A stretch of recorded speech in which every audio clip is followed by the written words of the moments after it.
My freshman year was the first year that Facebook was available to incoming students. And this kind of notion of like the young entrepreneur like wasn't even really a concept, right? And very quickly in that period, we went through all this incredible transformation in the tech industry. We obviously saw, the rise of sort of the hacker-in-a-hoodie. We saw just this incredible kind of transformation of a whole bunch of industries. We also saw the 2008 bubble kind of come in for tech. And really, I think coming out of that, we had a lot of really incredible mythologies about technology. I think the whole world was looking at Silicon Valley and they saw, these paradigms, these tropes, these stereotypes, dare I say, of what it meant to be a successful entrepreneur.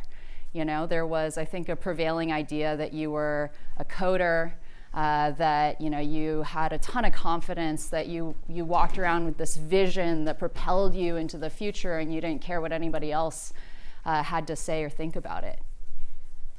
And I think now when you scan the headlines, there's a really different story about that kind of entrepreneurship. And I'm super excited to be up here because I personally feel really passionately that we as stewards of a technology community, we need to create a much richer and more diverse set of role models for leadership. And that's not said lightly because frankly, following a pattern of success, like the pathway that others have created, that's actually, literally, the way that venture capitalists make investments. That's literally why a lot of you are probably showing up to hear from someone like me, to hear about the wisdom and the knowledge of the people that came before you.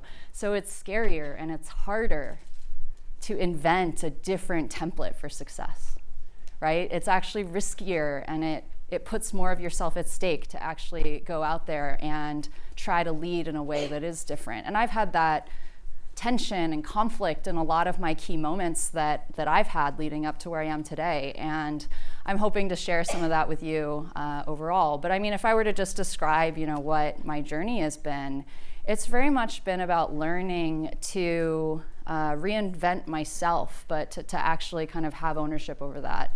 It's been learning how to believe in others who believed in me. And then lastly, I think it's about learning how to kind of tie my own success to creating success for others. And that's really been the 3 chapters of my journey to get to speaking in front of you today.